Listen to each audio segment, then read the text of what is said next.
Welcome to At Altitude. The active duty Air Force made it about 90% of the way to its goal of 26,877 enlisted recruits for 2023, but they still fell short by about 2,700 airmen. The Air Force Reserve and the Air National Guard missed their recruiting goals by 30%. It represents the first recruiting shortfall in over 2 decades.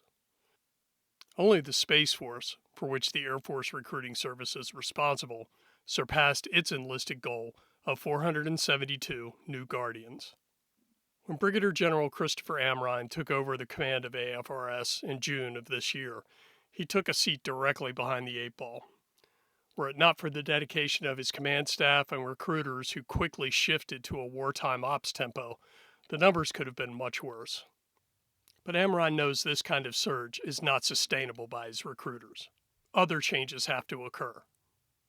A slew of changes to policies governing drug use, body composition, tattoos, and other barriers to enlistment softened the blow without compromising quality. The Air Force has even raised the maximum age for recruits from 39 to 42. All told, these changes have added more than 1,000 new airmen to the force. Still, there are only 1,900 Air Force recruiters spread across the entire United States, some of whom are the sole face of the force for hundreds of miles. And while AFRS aims to add 100 new recruiters in the next year, still, those 2,000 recruiters will have less than half of their work week to meet face-to-face with potential recruits. Administrative work like tracking down medical histories and dealing with entry waivers to move recruits forward in the process requires a heavy and time-consuming lift. Hitting fiscal year 2024 goals is going to require changes in staffing, software, brand promotion, and increased virtual interaction with recruits trying to navigate the process. Amrhein feels his command has proven its grit over the last 6 months and has the agility to try new approaches and processes to convince more Americans to serve their country as an airman or guardian. Let's hear what he's got in mind. I'm Joe Edens, and you are at Altitude.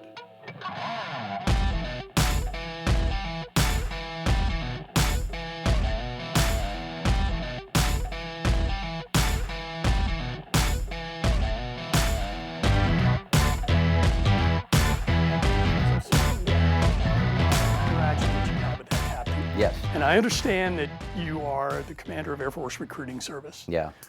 But I will relay an experience that I had. Sure.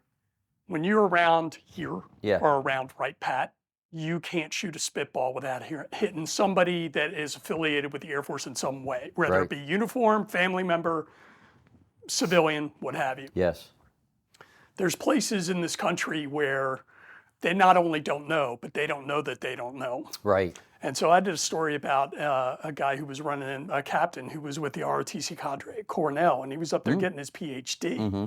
And he made it a point himself to go and work with the civilian undergrad engineering teams so that they could see somebody in uniform Yeah. who was getting his PhD paid for and was doing cutting edge research. He wasn't rubbing people's noses in it, No. but he was making that visible. So maybe, we'll get around to all the questions we have on here, but how responsible is every single airman in being a recruiter? I think that's a fantastic lead in. It's incredibly important, and exactly the story of what you just told is the aim when we say every guardian and airman are recruiters. Is there's an element of go telling your story, but there is also the getting into the community, getting into the spaces that that maybe the lack of familiarity, which is a growing thing within our country. And as you said, in some spots, there's brand awareness and then brand relevance, right? And in some areas, we've got to get back to brand awareness. And within that, there's a element of, and I tell our recruiters this, I tell airmen this, I tell them when I was over at 19th Air Force, I told them when I was a wing commander, you need to have a 30-second, a 2-minute, a 5-minute, a 20-minute version of your life, of why you decided to join, what keeps you in. An elevator pitch, just like absolutely. And you don't. It doesn't have to be rainbows and unicorns, but I'm not sure anything in life is. And so there is an element, especially with today's generation, that they'll know when you're not, when you're not being genuine. But our retention is really at an almost an all-time high, and at least on the active duty side. And so there's something there that's keeping people in.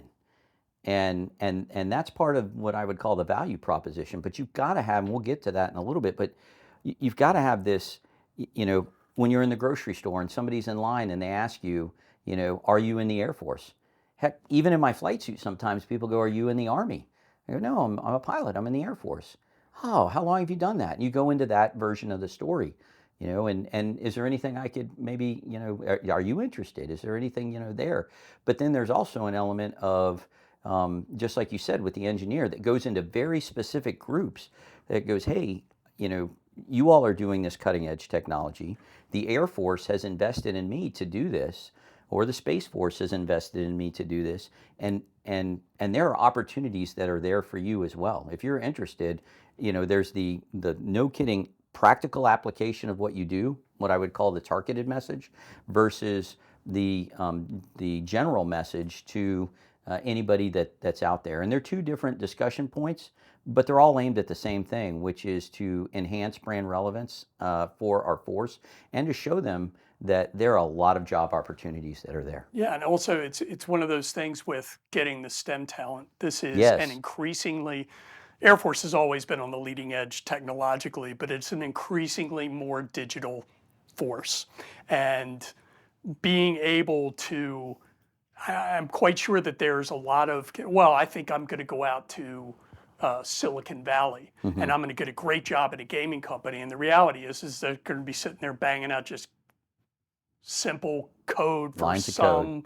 little axe that somebody's carrying or something like that day in and day out. Whereas, do you think that that's one of the competitive pitches the Air Force can make, is that you're not going to be doing that. You're going to be doing something that is protecting this country, that you're going to be doing something really worthwhile right out of the gate?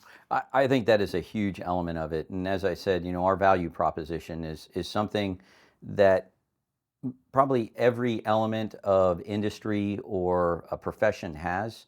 I think ours is unique in the aspect of, opportunity, but also the culture of who we are, who we are as a community, and then the purpose, which gets to your point at the end. And people may come in for any one of those three. That's that scheme of the mix of what brought them in or what keeps them in may change over time. In fact, I would offer it does. But the opportunities that are out there are kind of the first portion of really informing those that aren't aware of what our Air Force has to offer. And that could be from either the job skill that you will have coming in, the educational opportunities that are there, whether they're there on the front end, such as college loan repayment for up to about $65,000. We'll take that debt off as you come into our Air Force. But I don't know of many companies that you could walk in and say on day one, here is my negotiating position. And oh, by the way, it's the military that's offering that, not the potential talent that's coming through the door to say, we're going to give you 30 days off plus several federal holidays. You will have world-class medical care, not only for you, but if you have dependents, without any stipulations on the dependents there at all. We take that on. That's part of our promise to Force and Family. The education opportunity, not only what I had kind of mentioned, but for those that enlist, they are automatically enrolled in the Air Force Community College. It's a fully accredited associate's degree. We're the only service that offers that. And then there's also tuition assistance while you're serving, that you can get an advanced degree, whether that be a bachelor's, master's, or even PhD. There's additional commitment that comes with that, but it can be concurrent with assignments or others. And then and then there's the Montgomery or the post 9/11 GI Bill. And just in my time, that was a game changer to the fact that when I came in, I was under scholarship for ROTC the last couple of years, so I wasn't eligible for the Montgomery GI Bill. But all veterans post 9/11 that had time left in service or met the qualifications were eligible And so as post 9/11 GI Bill came into play for me, I have been able to offset some of my children's college expenses based on that. And so that's just the opportunity for the individual. Then you talk about the culture and community that we are. That when you relocate inside our Air Force or Space Force, there's somebody to welcome you to your new organization. There's a sponsor that kind of catches you beforehand, gives you the insights of what it's going to be like at the new station, and then you fall in on an organizational structure that you're familiar with. And I think that is very unique. And oh, by the way, whether you live on base or off base, those that have that tie with the military are very aware. When I go out of town, and oh, by the way, I'm on the road quite a bit in this job, but I have been my entire career. There's always been somebody that picked up the phone or rang the doorbell that said, "Hey, Kathy, I realize Chris is out of town. Is there anything you need?" And I will tell you that has been, um, that's been very well welcomed and paid forward and paid back. And because there's different elements of when we had little kids, that ask for, "Hey, is there anything you need?" Yeah, I could use an afternoon off, right? It's there. I remember one time we lived in Spokane, Washington. We had a blizzard that came through, and three of my squadron buddies went and shoveled out our driveway without asking. She just came out one morning and it was all cleared out for her. So that culture and climate, community, who we are is I think it's unlike any other. And then to your point on the purpose, the why. Why is it that we get up and when we put our uniform on, we're doing not only this skill set that we've been trained very, very well in, and highly sought after. If you go out into the civilian market, it's a highly sought after thing. But we're doing it in the defense of our nation, to protect our community, our family, our way of life. And I think those things, when we get down to it and can get that message out and about, man, I didn't realize that. And so very powerful message. We kind of talked a little bit about it, but just briefly, kind of your background in the Air Force, commands, stops that you've been in. You can start with ROTC on. We'd love to hear about what you're bringing experience-wise to this command. Sure. So I would offer that I'd back up even before ROTC, and what brought me in is we had mentioned a little bit earlier. I didn't necessarily have a recruiter, but I did, and it was in the form of my dad and all of his fellow airmen that were in and around the house. And so I grew up in a military and Air Force family. And so that was kind of an inspiration for me. I remember walking the Lackland Parade Field when I was about 6 or 7 years old, and that was the same parade field my dad graduated from when he entered basic training. He was also a military training instructor, so that had a lot of memories for him that he could talk to me about. And then he became an aviation cadet and flew in many aircraft over his career as a bombardier navigator. So I had that experience, and at some point, probably in middle school, I went, you know what, I think I'd really like to do this. When I was a senior in high school, there was a game-changing event for many people, and it was called Desert Storm. And that was a point that took I think this would be neat, and put that probably the defense of the homeland and being a patriot spark into me to say, well, I'm going to the University of Texas, but I want to serve. And so that's what got me. We talked a little bit about into ROTC, and then I was had a wonderful experience there, and then was fortunate enough to get picked up to go to pilot training. Went to pilot training at Laughlin Air Force Base in delightful Del Rio, Texas, 150, 60 miles off of 90. And it's grown a lot since then. I think when I went through, people that were there in the 60s and 70s would probably say it had grown a lot. But I got there in 1996, and was there through 96 and part of 97 while I went to pilot training. And pretty awesome.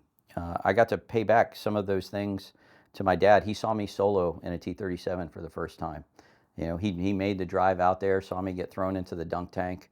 Yeah, it's kind of neat. He commissioned me, pinned my wings on me, so that followed through.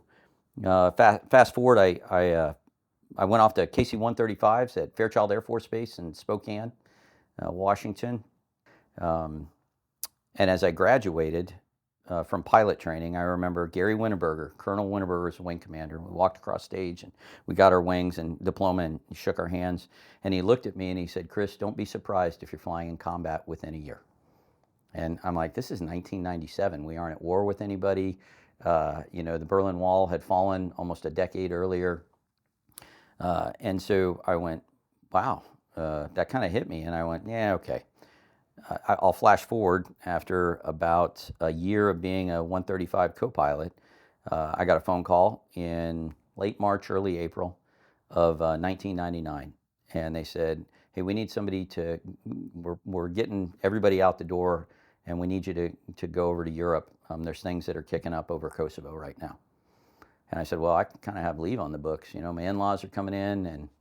And they said, so, and I said, well, I said, is this, no kidding, you're, launching the entire, and they go, yeah, we are. And I go, then I'll be there. My leave was canceled. 24 hours later, I took off, flew into England. And about 24 hours after that, I remember sitting in the vault, getting the intel brief, and then we pushed up the throttles on a max gross weight takeoff. And the last thing that went through my mind as we were taking the active is Gary Winneberger was off by about 6 months. So that was kind of my intro in early stages. I finished out that assignment and actually came back down to Laughlin to be an instructor. I really wanted to fly the airplane behind me, the T-6. It was brand new at the time, and so I did that for a couple of years, loved it. Had some thoughts of getting out of the Air Force actually at the time, and I had a very great squadron commander that grabbed me and said, I was in for, our midterm feedback session or whatever, and he's like, hey, what are your plans? I go, I think I might be getting out in about 18 months. I don't know. I'm a young captain. I liked being back in Texas. And he said, hey, close the door. About 2 hours later, after a long discussion, he said, look, I'll support you in whatever endeavor you would like. But I really think that, that the Air Force has a spot for you. And so. That sounds like that was your recruiter. That was. Mid-career. That was my mid-career recruiter. I talked to Kath. Lo and behold, we're here. My squadron command tour, I'll flash forward a little bit, was out at Al Udeid for a year. I was commander of the 340th Air Refueling Squadron. Pretty big operation. I think we had about 50 airplanes, 75 crews, one of the largest squadrons in the Air Force, and from a flying squadron perspective anyways. And I had airplanes up in Iraq. I had a detachment up there and the preponderance of air refueling in Southwest Asia for about a year. Came back, I did some schools and some staff jobs for a little bit, and then had the opportunity to go be the vice commander out at Kadena Air Base, the home of the 18th Wing. After that, I was fortunate enough to be named the commander of the Bloody 100th at RAF Mildenhall in the United Kingdom. Another wonderful assignment, command opportunity there. Had an amazing team and learned a lot. Learned a lot out in the Pacific and then as well in Europe. Had some unbelievable leadership bosses, great NCOs, and just a fantastic work ethic all around. Then I went from there. I did a tour in Afghanistan, post-wing command. I was the AMCIG for about a year, and then I got a call from 19th Air Force Commander that said, hey, we'd like to bring you down here and be the deputy. I did that for a little less than 2 years as a deputy commander in 19th Air Force, and then General Robinson gave me a phone call and said, hey, we're thinking about nominating you to be a recruiting commander. And of course that's put me in here, and after a chief of staff's blessing on that, here I am. So all of that, let's talk about your duties here. Sure. And then let's talk about how that experience has informed your duties here. Yeah. What intent is going down the chain of command, and how is it informed by that past? No, that's really good. So, my duties here are to be the commander of Air Force Recruiting Service, which is really in charge of total force recruiting. In various aspects, we have active duty supporting Air Force Reserve Command as well as the Air National Guard in some elements. On top of that, it's all the active duty enlisted accessions. We do OTS, and then we do some breakout. Special warfare is a breakout that we have. We do the recruiting for Space Force as well. So we are the Guardian recruiter, and then as well as that, we really do all of the medical accession processing, if you will, whether that be officer or enlisted, to include the academy and ROTC. Great. So let's kind of spin back around to that experience. What Sure. helped it? What of that helped you prepare for this, and what of that experience has kind of informed, how you've passed down intent to your command? Sure. Well, the intent to the command is to truly transform the recruiting environment, or the recruiting aspect, given the current environment. I don't think we'll be ever back in a state in 5, 6, 7, maybe even 8, 10 years ago.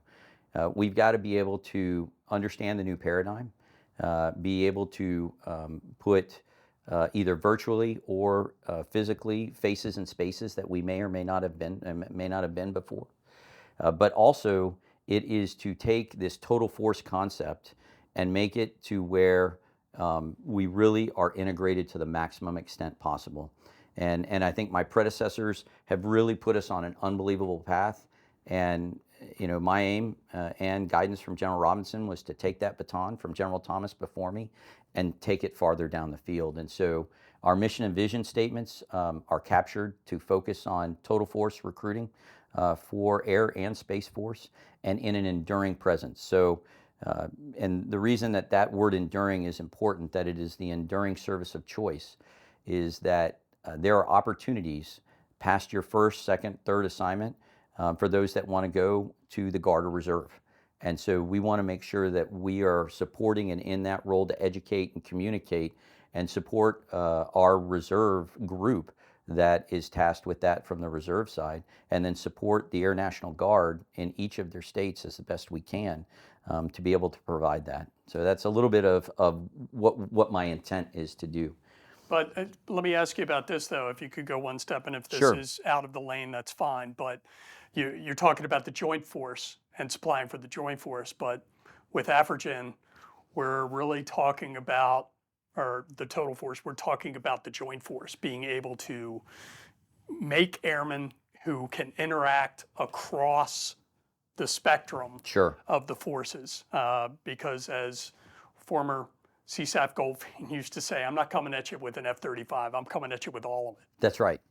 That's right. So where I would take that total force point and then expand it into, to your point, that the joint element is our job is to inspire, educate, and recruit. And I think in the inspire, educate aspect, there is a talking about your, being part of something even bigger than yourself, even bigger than our Air or Space Force. It's part of our, our joint force that we present.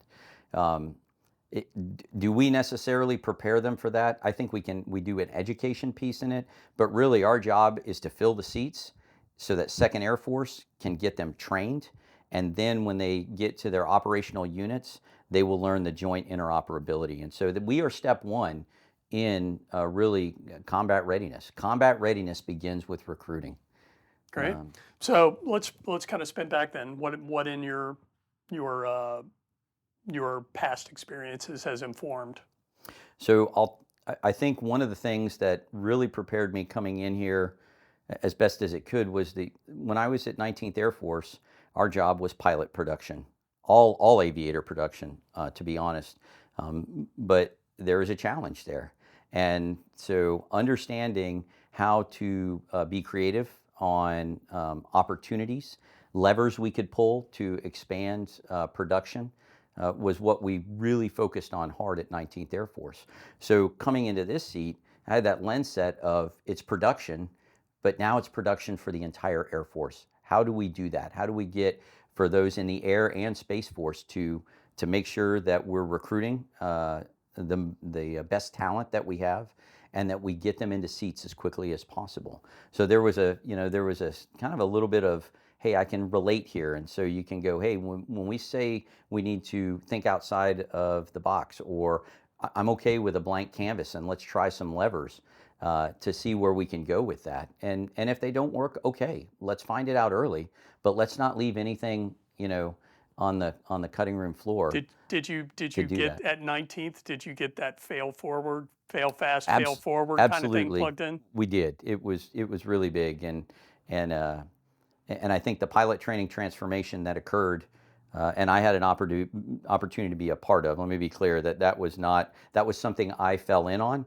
and then learned from while I was there. Uh, but it's like, well, okay, that didn't work, but let's do a small group tryout, and then let's see if we can scale it. And so coming in here again, a lot of the initiatives were well underway with the vice chief of staff's sprint, CFT sprint, to do this, which is really a cross-functional team for the acronym there of CFT, but to really look at what are potential barriers, and then what are incentives, or what are things we need to look at in a different way to expand opportunity. And if they don't work, they don't work, but let's try them. And so that I kind of brought over from 19th. So are there any things? I mean, obviously the elephant in the room is that we missed targets by 10%. Yep. But this is an opportunity to reach out and try new things. Haven't been in the seat long, Yeah. but are there things that have been tried or are coming down the pike that are showing promise specifically? Yes, absolutely. So, with regard to the vice chief's initiatives that we talked about, those really were only phased in some way, shape, or form over the last 6 months or so, and we estimate we've garnered an additional 1,000 recruits because of that. And we think in a full year's worth, just on those initiatives alone, some of those that I'll talk to, revised tattoo policy, aligning our body mass with the DoD standard, as well as the college loan repayment, being more a quicker path to citizenship. Those are all some of the levers that have been pulled, and in a full year, we think we can get more than 2,700. That expands to that pool, going into different areas we didn't think we would be able to identify talent. So there's promise there. I think you just saw the edge of it in this year, at the end of this year. What I would offer is yes, we're going to miss by about 10%. Without some of these initiatives and a total surge by our recruiting force, we could have missed by a lot more, probably closer to 16 to 18%. So, you basically taking, what is that, another 50% or more out of, that it could have been a lot worse. And the other thing that we learned from this is some of the smart operations. So not only were people, out and about in full force at a very high op tempo, it's what are the ways we can do some things smarter? What are the back to basics that we need to be revisiting from tactics, techniques, and procedures? And those things will endure. And we're walking into FY24 with a higher, what I would call bank of folks that are already pre-qualified and waiting, much higher, almost twice as high as it was when we walked into 23. And so that'll be helpful. Is there any kind of, as far as moving forward, are we trying as best we can to address specific needs in AFSCs, or are we just throwing a net and hoping we catch someone? No. So one of the AFSCs, there's a couple right now that we have a challenging environment to recruit to. One of them is special warfare. And so we have bolstered our marketing aspects to really be able to educate and have brand awareness to get to brand relevance for our special warfare folks. We've expanded for special warfare. We have a contractor team that actually takes folks that we think would be successfthat because that is a very tough program to get in and then get through. So as they're being, going through the recruiting process, that we have trainers essentially that will assess them and then give them a training plan as they're waiting to come in, so that they maintain or on-ramp that physical fitness element, and it's not such a shock to the system when they come in to do that. And we've seen some pretty good gains in that. The other one is in some of our highly specialized maintenance fields. Those are ones that that when we look the talent that we bring in, we look at and go, hey, can we maybe expand the opportunity to them or options to them from that standpoint? So in other words, when you come in, you may be qualified for a whole host of things. And we do let airmen, put down and our guardians kind of what aspect they would be interested in. But part of that is also saying, hey, you tested really well here. And we think that you would be really, really good at doing some of these specialized maintenance aspects to get them to do that. And so we've started to see a good return on that, but we've got a lot of work to do in that space. So, given that we are in a situation where we have turned rather sharply away from the war on terror Yes. and into a peer adversary Yes. situation, you think we're going to continue to have an all-volunteer force? And what is the positive of having an all-volunteer force? Yeah, that's a great question. I really appreciate you asking. At least from the seat that I'm in, I don't see us right now. There's no indicators to walk away from the all volunteer force. I'll start with the latter part of the question first, which is the aspects of what an all volunteer force brings. It brings an unbelievably high quality and caliber of individual into our military, and that's regardless of service that you go into. I think that is the overwhelming. There is the compelling argument of the quality of the individual that you get makes up for the numbers that you may shortfall or be in excess of if you're looking at that. So I think for that reason alone would be the biggest one. As far as the shifting to the near peer threat, what I would offer is that it is incumbent upon me and all of us as recruiters to be able to make sure people understand the seriousness at and the inflection point we are at with regard to near peer and why we need that talent to come in. And I think when I go back to that value proposition, you get to that purpose piece in there, and whether folks are inspired at the purpose piece for their local community, their local family, or the nation as a whole, every element of that can be satisfied with that purpose piece of why you're coming in. So let's talk about the fact that one would assume, looking at it at face value, that being the recruiter for both the Air Force and the Space Force Yes. is a new level of complexity. Or does that help your efforts in that you're able to offer more choices to potential recruits? I would agree with that statement. The last statement you had is there's more opportunity that is there. The numbers that we bring into the Space Force are at a much smaller level. We normally bring in, at least this year, and we are meeting goal across the board for the Space Force, just under 500 accessions, versus close to 30,000 on the active duty side, plus another, 15 or so with the Guard and Reserve from the Air Force side of things. And so recruiting has almost two demand signals when you look at, you're identifying the talent that you need to come in. In fact, we just met with the Chief of Space Operations, General Saltzman, and by all means, the quality of the individuals that we're bringing in, Space Force is very happy with. Making sure that is an individual that wants to play the long game. That's their development model. It's very cylindrical versus what you would call maybe a normalized pyramid of accessions over time. And so making sure that we are able to inform and educate that as part of why we need you in our Space Force is incredibly important. We are about to get some guardians to be actual recruiters for us.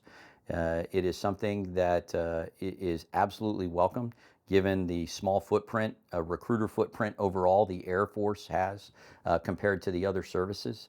Right now we have 24 airmen that have been educated within space operations to be able to speak intelligently about it. But there is an element of credibility there when you have someone that's been there and done that in some way, shape, or form. And I think that's going to be a great positive as we go forward. And I think that there's, getting that to happen, I think there's still a lot of kind of unawareness of what Space Force actually does. Absolutely. And to that point, the awareness writ large is an area that we have to do better in. And our marketing is built on that. Our outreach campaigns are built on that. It is, every airman and every guardian is a recruiter, and you need to be able to tell your story. From the Space Force element, it's probably the hardest one for America, to relate to because you can't see it and you can't touch it. And what I would argue is, but you can. Ask anybody how they drive to the grocery store. They probably use their cell phone and GPS. Well, that's Space Force for you, ensuring a freedom of navigation for all. Ask somebody how they are going to go get money, whether they actually use the ATM to pull cash out of.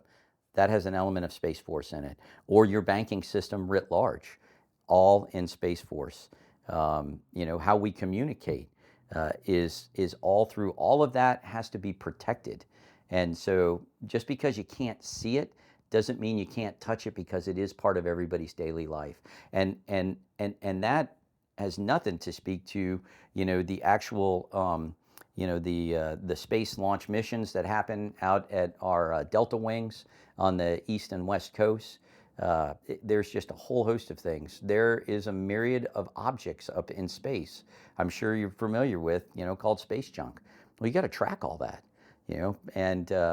and make sure, because that, a little piece of material that's doing 20,000 miles an hour in some kind of an orbit around the Earth has to be tracked, because it can be pretty disastrous. And so, all of that, I think, and it's exciting. The opportunities for the Space Force, the growth that's likely there is pretty fascinating. And so making sure that we can take advantage of where we are with Space Force recruiting and sustain that in the out years is a big focus for me. And then taking our Air Force across the line to elevate. You had mentioned we missed by 10% on the active side. And here's why I'm cautiously optimistic going into 24. Those initiatives that I had talked about, we think there's going to be about 2,700 or so, plus or minus, that will be additive in the long run, over a year's period. Our medical processing timeline, there has been a piece called MHS Genesis. The name is the only thing, there's nothing I can really tell you in the name other than it onboarded from a utopian standpoint, a really good idea to be able to look back in electronic records, to have the most comprehensive medical history we've ever had. But within that, now flag things that take longer to adjudicate, 3 times longer. Used to be about 30 days to medically assess someone and get them through. Now it's up to 90. And so we had about 4,000 airmen last year alone that walked away from the process because the medical took too long.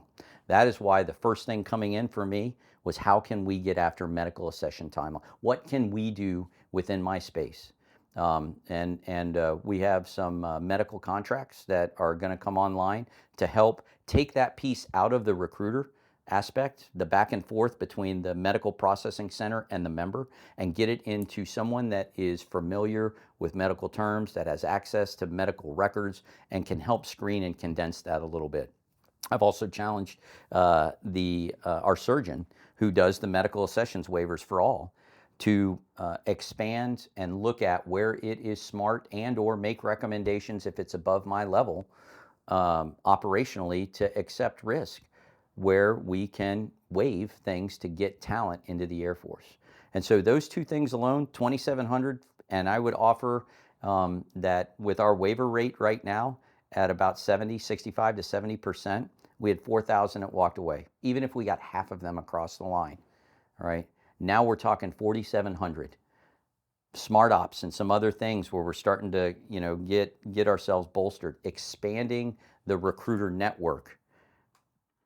And this year we're going to be short by about 2,900. So you put those things together and start pulling those levers. That's why I'm cautiously optimistic that we'll be able to make goal. And so let's talk about those kind of, for lack of a better term, people throw around the term roadblocks, which Yes. sounds horribly negative.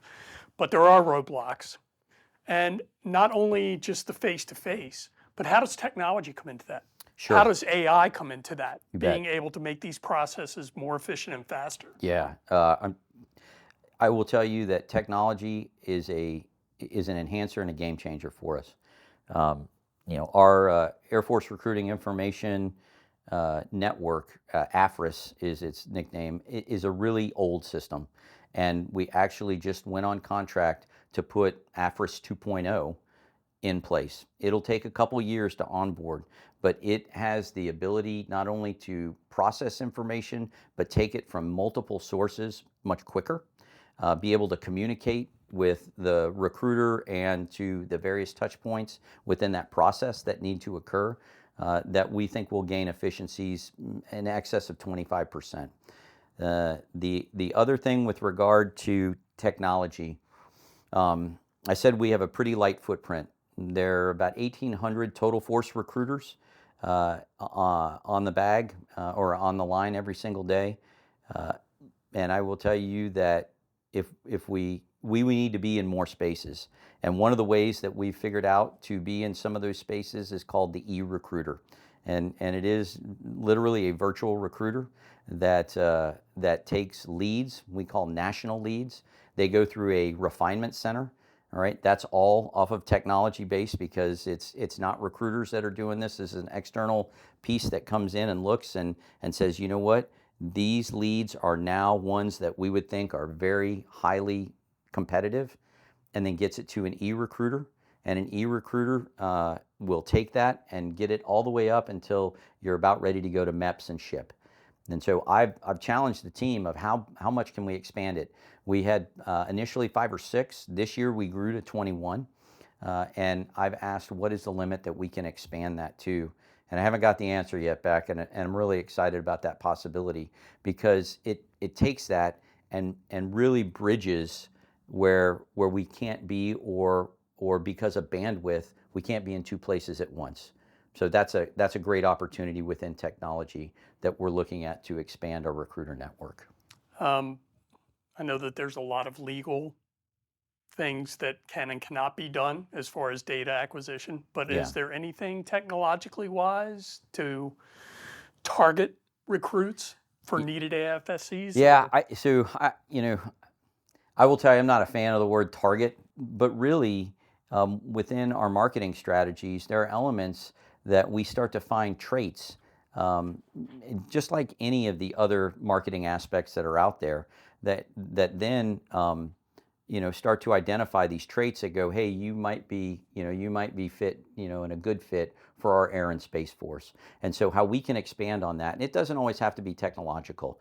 It's more of some of the marketing aspects that we have expanded on. Women in sports has been one that we have really taken a big piece in just this year. I don't know if you watched any of the FIFA, the Women's World Cup there, but we were sponsors for that. We had advertisements that went out throughout that, messaging that went through that. There were billboards that were aligned, and expanding that is where we get to brand awareness to then get to brand relevance in that aspect. So that's a piece in our marketing, I think, that is, if you want to call it a searching for, a specific market set or market share, then that is an element of how we've done that. And there are other areas as well, because what that does is it takes that brand awareness and expands it to then we can grow a greater diverse population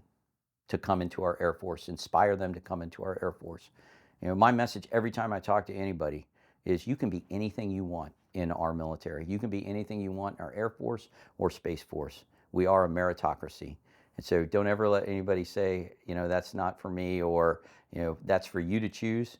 But go in eyes wide open. You can do anything you want in our Air and Space Force. What is it about having that diversity that makes us a more lethal and ready force? Absolutely. One, it makes folks see that if you can see it, you can be it. And obviously our military needs to be a reflection of who we are as a country. And so when you have that combination, I think it is a winning one. It also brings in differing perspectives of how you grew up, the things that you think about. And I will tell you that in any command organization, one of the most important people that are in the room that normally I appoint as, hey, I need you to be the red teamer on this. I need you to tell me, what are the gaps and seams that are there. And when you have diversity of thought, diversity of experience, they can come in and give those perspectives that sometimes groupthink, or the way we've always done it, does not maximize the result of what you can get. It may yield a result, but boy, when you bring in that diverse element, diversity of thought, perspective, opinion, you really can maximize the capability that's out there. When you get these kind of quality airmen and guardians into our force, they bring something that I would call as the game changer, which is we find a way to solve a problem when nobody thinks there is one. And that's why the quality of the all volunteer force is so important, because you can lock people into a room and say, I don't know how we're going to solve this, and they'll figure it out. And that's inspiring to me, to be able to go, hey, they're going to figure it out. So going kind of spinning back then, any other roadblocks that we need to get after? Um, I really would like to expand our medical accession process. And I don't mean expand it in time, I mean contract it in time, but explore the possibilities of within there, from an operational risk lens set, to see if we can garner better talent. And right now, there's only 23% of Americans, at least the youth that we're looking at to come into the service, that would be qualified without a waiver. And yet the talent pool that's there, it is a lot higher. And so if I can get a medical waiver that is operationally risk acceptable, even though for generations it's been, no, we don't waive that, or it's disqualifying, I'm ready to ask the question why, and can we get past that a little bit, knowing that either our medical technology can supplant the reason that it was disqualifying before, or the talent and the quality that we bring in by waiving that exceeds the risk of countering against that. That's really where I aim to see, can we get through that a little bit. And I will tell you that we've had some initial marked success with that. I think there is appetite to expand that, not only from the Air Force perspective, but I've talked to my joint colleagues in recruiting commands, and they feel the same way. And so I think there's opportunity that's there, to get a bigger chunk of those that otherwise would be qualified. And right now, I'm going to throw a couple numbers at you, but right now in any given year, you have about 20 million Americans that are in the bubble that I would call the 18 to 24-ish bubble, that are normally coming in for, or would be coming in for service. When you get to those that are academically qualified, we now get down to about 4 million. And when you get to the academically and physically qualified, that bubble shrinks a little bit more. And when you get to those that are propensed, which have some inclination to get there, we're down to 370,000 people. And when we need to bring in, just for the Air Force and all three components alone, 45,000 or so. The Army, I think, is around 65,000. You start, and the Navy is, you start running into, that's a huge market share. If you go, I want more than 10% of a market share, that seems like it would be a lot to me. And yet, if I can expand, we think there's about 1.7 million fence sitters that are out there that could be propensed, but something may be holding them up. boy, I want to tap into that and see if there's a spark that we can get them in. And if this is a way to find that talent, that's where I want to go. So we've talked a lot about what you want to get, who you want to get. How do we keep out people that we don't want to get? Sure. How are we filtering out Yeah. extremists, Absolutely. racists? Yes.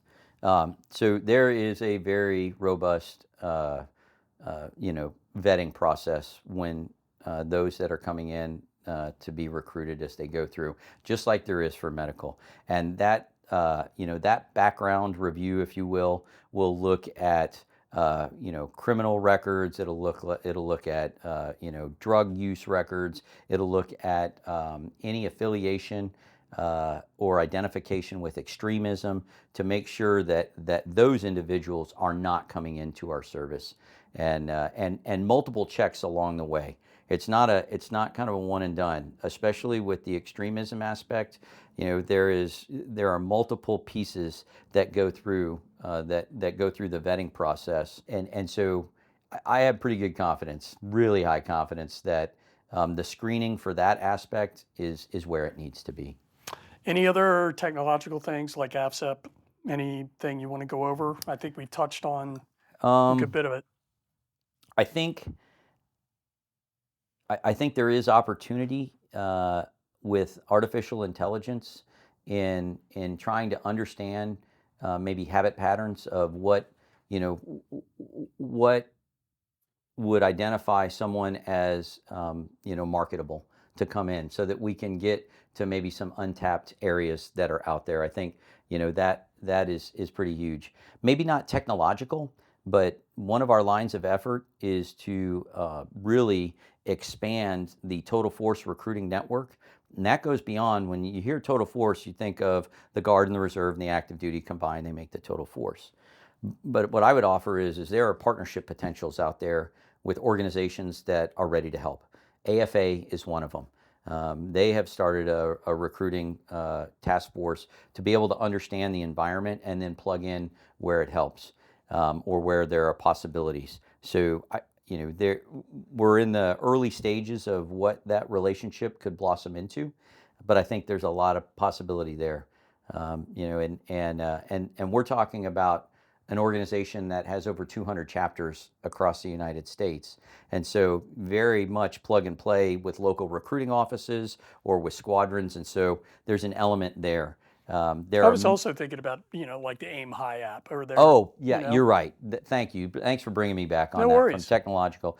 And honestly, this kind of ties in with that element of augmented force for total force, is giving them the tools that they can then educate those that are out there. And one of them is the Aim High app. It is an application that is, it is a one-stop, if you will, on Air and Space Force. It can point you in the direction of what all the job opportunities or career opportunities there are. It helps you. It says, need to find a recruiter. It can find who the recruiter is to start your initial lead if you want to make a contact there. There are opportunities for folks to put posts and videos in to show what it's like to be an airman or a guardian in there, and it's all on the phone. We also have Air Force and SpaceForce.com, and those are great. There is there's a link in off the app to get there, but most of this generation, heck, even I'm a digital convert or dinosaur, and I'm app centric now rather than actually getting on a computer to find a website. So that has been a very good synchronizing function, if you will, to get everything into one location to talk about our Air and Space Force. And even streamlining the workflow, like click to sign Yes. and things like that. Absolutely. You can some of those things. I would say we're probably the DoD is not always the fastest to bring, and for understandably, right? It's got to be proven. It's got to be fail safe. It's going to a massive bureaucratic organization. But yeah, click to sign, some things that we don't have to do in person anymore. Again, that falls back on the e-recruiter and the lead refinement center. There are technological. We're actually working on building out what we call a national asset for the Space Force. And I think it'll be a technological marvel, really, because We've got several of these and that give touch points of what you can do in our Air Force. This one is going to take VR and really get them to understand and experience as best they can what it means to be 62 miles up, what it means to be next to those satellites, what it means to be working on that, what it means to, monitor a launch or an operations center. And so that's another piece that we explore from technology to tell our story. Yeah, just some of the other things, basic workflow things like MS Teams. Sure. How is that changing things? Yeah, absolutely. Well, that was something I think that, FaceTime had been there.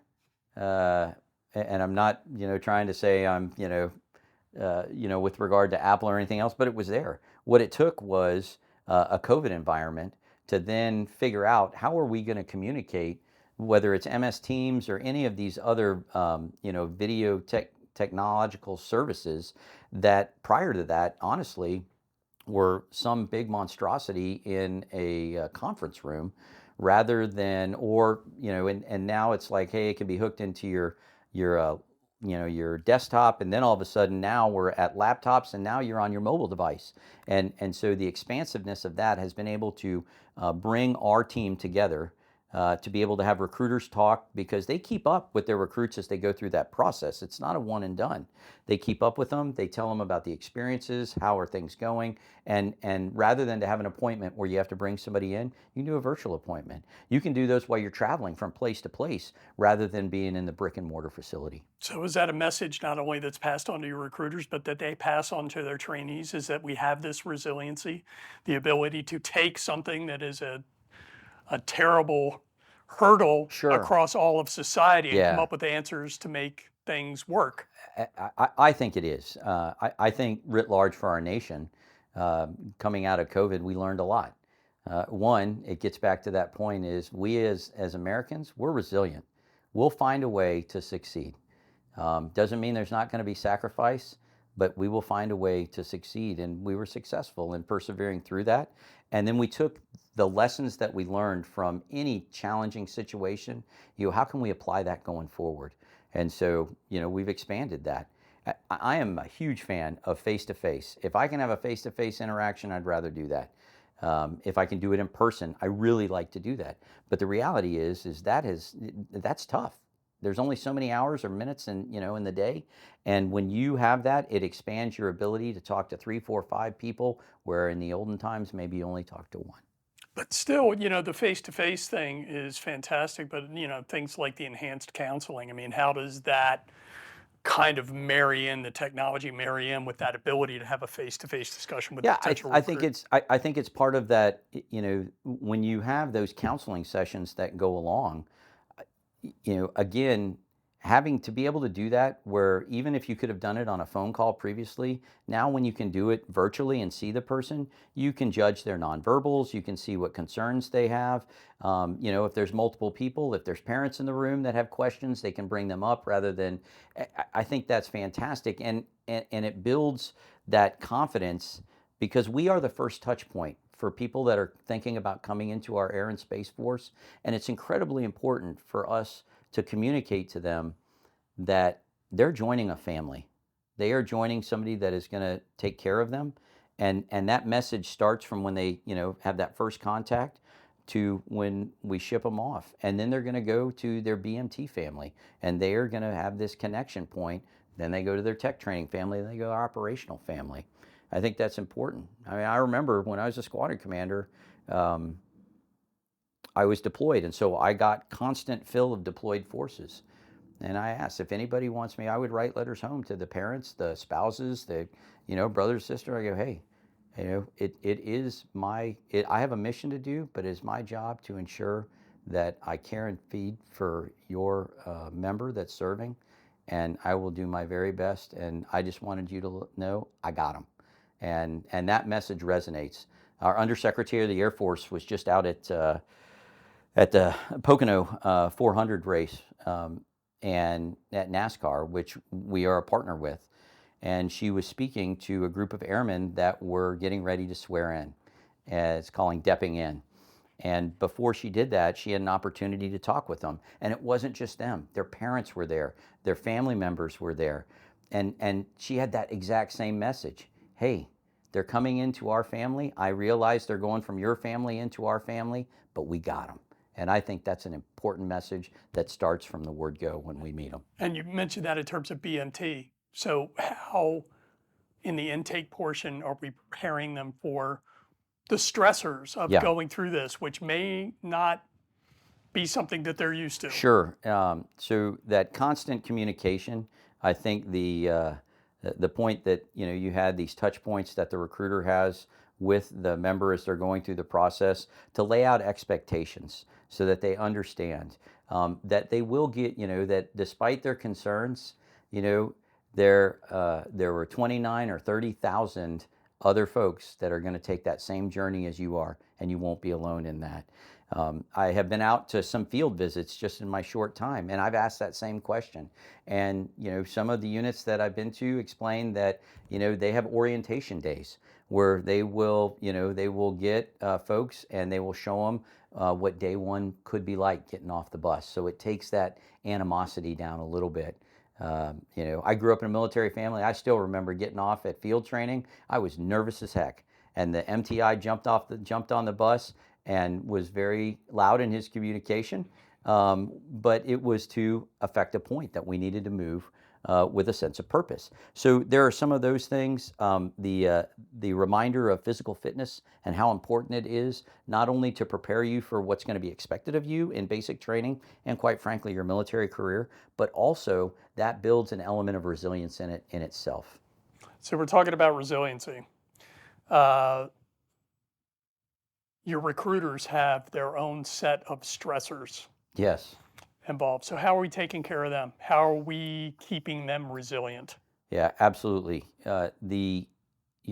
We ask in any given year, we ask a ton of our recruiting force. It is the leanest of all of the services. But this year we had to ask a little bit more from them. And we asked them to go into a sprint. And we ran that for almost 5 months at a high, what I would consider the deployed operations ops tempo. Understanding that you can't do that on an enduring aspect. Each of the commanders realized when it was time to start pulling back that op tempo. So that's a way of making sure that the command is aware of the recruiters and what they need. Making sure that we advocate for their special duty allowance pay, SDAP, that remains as a portion that they can work with. That we address their concerns when they come up, whether that be locally or if they need to be across the enterprise. I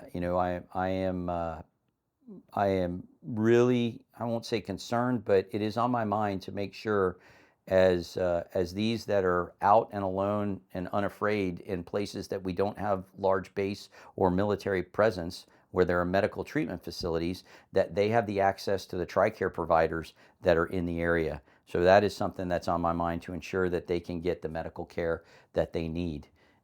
We have just brought on for each of the groups a military family readiness counselor that really gets after preventative actions.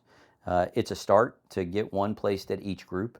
I think the demand signal is going to say a little bit more, but I'm really excited about, and I think the groups and the squadrons are as well, to be able to have someone that is a prevention specialist that can go out and identify things that they see before they need to become reactive, and then judge whether or not this is for a certain region, for the group, or for the whole command. So having said that, demographics-wise, you mentioned the partnerships that you have with AFA, other partnerships, I'm sure, with commercial or historically Black universities, what else are we doing so that recruiters can get out into underrepresented communities and start making them aware of the possibilities with becoming an airman? Yeah, actually, our Aim High Academy, I think, is a really good place that we can offer opportunity for folks to get familiarization in flying airplanes into underrepresented groups. We have a detachment called Det 1, and their mission is to actually expand opportunities to increase the opportunities for rated diversity amongst our force. And so their primary focus is on, when we say rated diversity, we're saying within the officer corps. One of the things I would like to see the expansion of that to our enlisted aviators as well, to expand the opportunities and the things that are there for that. So we give them up to, I think it's 15 hours of flying time that they get to go do. There are also AIM wings, and those are Air Force wings. All across active duty, Guard, Reserve have the opportunity to be what we call a dedicated AIM wing. And their mission, in concert with Detachment 1, is to find folks that are out there that maybe didn't realize that a career in the Air Force is something that they could do or pursue. We bring them onto the base. For those that have flying missions, and where we can, we'll put them on the airplane and give them some orientation. Mainly in our larger aircraft that we can get multiple people on, but we do that. We'll give them a tour of the facilities. If there are simulators we can put them in, we'll do that. For those that want to understand soup to nuts on aviation, those are opportunities as well that are there. And I think that we need to grow that even more than we have. But really the core for us in identifying that is our Det 1, and then it expands out. Is there a synonymous Det 1 that exists or in the offing to address other things? For instance, I don't think many people are going to say who have dreams of being a firefighter say, I want to be a firefighter in the Air Force. Sure. How do we address things that are not necessarily sitting in the cockpit or working on an aircraft at the airfab? I think one thing that is immediate is our Go Blue, Stay Blue campaign. And that was launched in April of 2023, really based off of Chief of Staff's initiative to the wings to kind of open up the gates a little bit. Post 9/11, we had closed some things, and it's understandable. But it is time now to get America back understanding. And the way you do that is get them on the installation. Show them what it is we do. It's also equally important to take those same airmen and get them out into the community. And so, to use your firefighter example, we do have crash, fire, and rescue on every installation, or almost every one. Are they exploring partnerships with their fire departments downtown, volunteer, or those that are in the profession of firefighting, if you will? So there are opportunities to do that, and it's not even limited to that. Whether it's defenders that have relationships with the local police communities that they're out.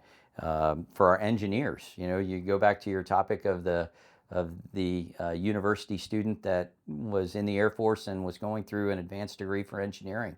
Well, how about our civil engineers, and how are they interacting with the Public Works Department, or how are they interacting with city planners so that they can understand that? Now, some of it may be real based on the job they have, but this ability to tell their story on what brought them in, the things that they do, and the possibilities that are there, I think really get to that point. Yeah, it's not my cup of tea, but there's people out there who are interested in office management and Yes, finance and all those kind of absolutely. things, which are Yeah. absolutely necessary. So, are we bringing new recruiters on? And what do you tell someone who's considering it? And also, what do you tell somebody who's not considering it? Sure. So we have been able to get approval to grow our end strength by 91 additional recruiters. Those will be phasing in over the next year or so as we bring them in. For new recruiters, they go through our development of special duty process. That if people want to be a recruiter, then they need to communicate that to their leadership and then get put in for this developmental special duty. But recruiting isn't for everyone.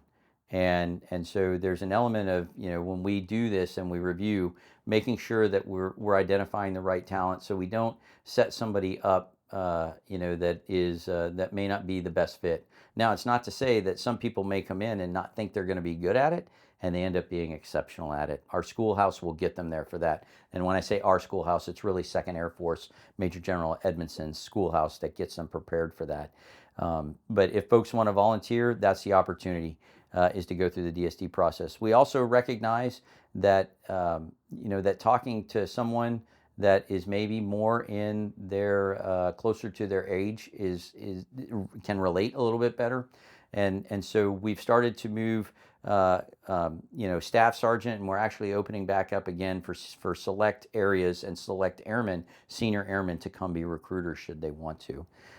For folks that don't want to be a recruiter, I would say my pitch is you're a recruiter no matter what. It just depends on whether you're a recruiter in Air Force Recruiting Service, or you're a recruiter because you talk about the profession, why you came in, why you stay, and the benefits you have. And there are challenges out there. I told you at the beginning of this, it's not all rainbows and unicorns, but I think the value proposition that we have when those challenges are there offsets that. So we talked a little bit about it when we first started, but I want to come back to it because it's an important thing. The military in general, and particularly the Air Force, for quite a long time had a reputation for being a culture of a one mistake Air Force. And that culture has really begun to shift, and embracing calculated risk taking, fail forward, especially when we're in an accelerate, change, or lose type atmosphere. Yes. So maybe talk about, just in your personal career, was there a situation where you were supported by a supervisor in taking a risk on something, and the idea of failing forward, and how do you pass that down to your people? Sure. So from a personal standpoint, there's probably a handful of them. There's probably tons of examples that I can't think of that just happened through the course of the career. But the one probably of most recent history was back in 2018. There was a series of strikes against Syria as a response to them using chemical weapons on their own people. And I was the commander at RAF Mildenhall at the time. And many wings in USAFE had a role to play in that response. Part of ours was generating the entire force, every tanker we had on that patch, and then disperse them to forward locations so they could be most effective with their offload to the receivers that were going to support the strikes and the target. And one of the locations, which was leading the first wave of that, had unbelievably horrible fog, really bad weather. And so there was confidence from the USAFE A3, who we had a conversation, and I said, hey, I think the crews are capable, but we're going to need some waivers to get airborne, because it's dramatically less than what the standard operating procedure is for visibility for takeoff. And it was a conversation. We agreed on what the right amount of feet would be that the crew could see for takeoff. I had a squadron commander that was forward deployed, and I said, hey, we're not forcing them to take the waiver. And they go, boss, they're good. And so that story actually came out in the AFA, the fall AFA of 2018.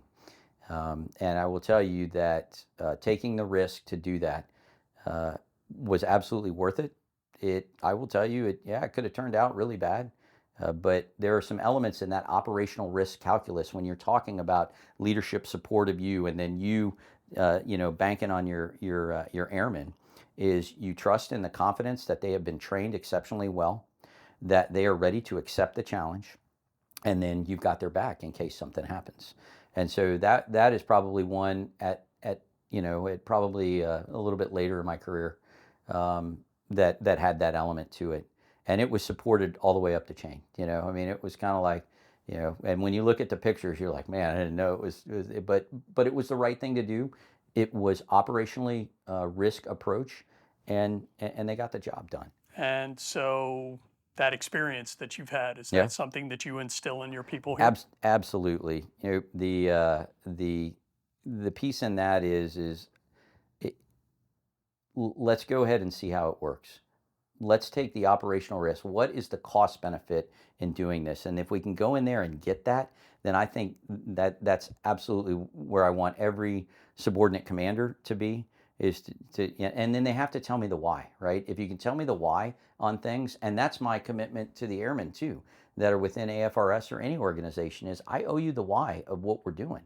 And then I have that red teamer, right, that's sitting in the side, or that says, hey, I'm not sure that why is right. Okay, let's talk about it. But I think you know, the push to mission command is right in line with that from the senior leadership aspect. You had mentioned, you know, we've taken a culture shift in that, and and things are going to happen. But guess what? Great things are also going to happen when you get mission command pushed out and people understand what their commander's intent is, and then they go execute it. May not be the exact way they would have scripted it up, but you gave them the expectation of what they needed to get done. They know the tools and the bounds that they need to plan. If they're going to need to exceed those bounds, then there's a waiver process, and that we all, you know, rather than just, well, this stops us, it's like, no, if we had a waiver for this, we could get this, this, and this done.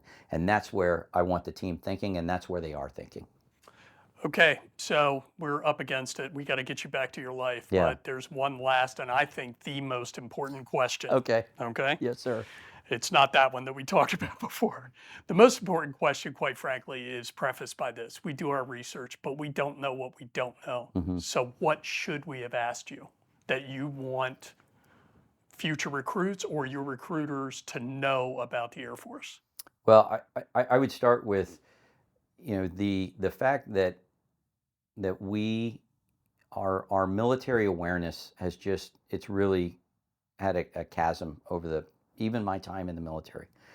If I would have been in a room with 100 people when I first came in the Air Force, and I asked the question that I ask now everywhere I go, is how many of you have a family member that has served in the military or is serving the military? About 45%, almost half the hands would have gone up. I ask that now, and it's more like 13 to 15%. And so we have to bridge that gap by informing where the stories used to tell themselves through, you know, the natural interaction of 50% of America. And so we have to make up that gap now. And so part of that is telling the story, which has kind of been a theme we've talked about, but also that the Air and Space Force do more than just fly airplanes and launch things. Okay, there are over 240 job opportunities within our Air and Space Force for folks to come do. And I will tell you, every one of them is required.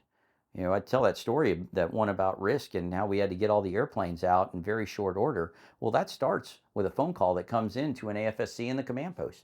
And then it goes to, you know, one of 200 other organizations and touch points that go, this is my role in X, Y, and Z. And so understanding that every one of those 240 is so critical to what we do and has applicability out in the civilian sector. And I think that's a piece that I don't think a lot of America understands as much, and that we have a job for you. I talked to somebody in an elevator. It's like, hey, what do you want to do? What do you want to do with your life? I haven't even talked to him about being in the military. So, hey, what do you want to do with your life? You know, I'd like to be a firefighter. Oh, have you thought about being a fighter in our Air Force? We do that.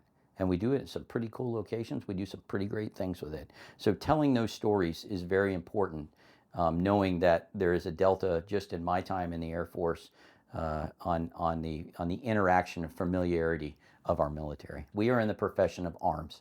That is a little bit different. There are other professions that are called professions out there. Everyone in our Air and Space Force, as well as all of the other military services, that purpose that we talk about, that is to practice and be the best at our profession, which is the profession of arms. You break that out into the actual AFSCs, or Air Force Specialty Codes, that people get brought in to do. And it goes back to that point of we need them in those specific jobs, in those specific numbers. If we didn't, then we wouldn't have a need for that AFSC. And one thing that my command chief, when I was a wing commander, really drove home, and I took it and passed that forward as well, is there's no such thing as just. When you talk to someone and you ask them what they do in our Air Force or Space Force, whether they're the most junior airman or the most senior airman, you go, how awesome is it for you to do your job every day? And they go, it's pretty cool. Well, tell me about it. And they go, sir, I'm just A. You can insert whatever it is. And you go, whoa, you're not just anything. You are. You are what that is. You are a defender. You are a medic. You are a doctor. You are a pilot. You are, a boom operator. You're, all of the 240, you are. There is no just, you are. Because that's how important it is for us to have that in that role, for you to come do that for our Air and Space Force.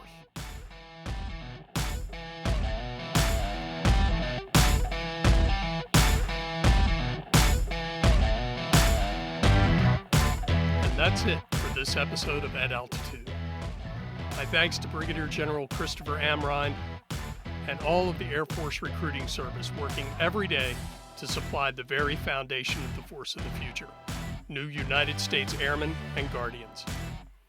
The At Altitude podcast is a production of Airman Magazine, headquartered at Defense Media Activity in Fort Meade, Maryland. You can find all of our content at airmanmagazine.af.mil, or you can look us up on Divots, YouTube, Facebook, and Instagram. Thanks for listening. Until next time.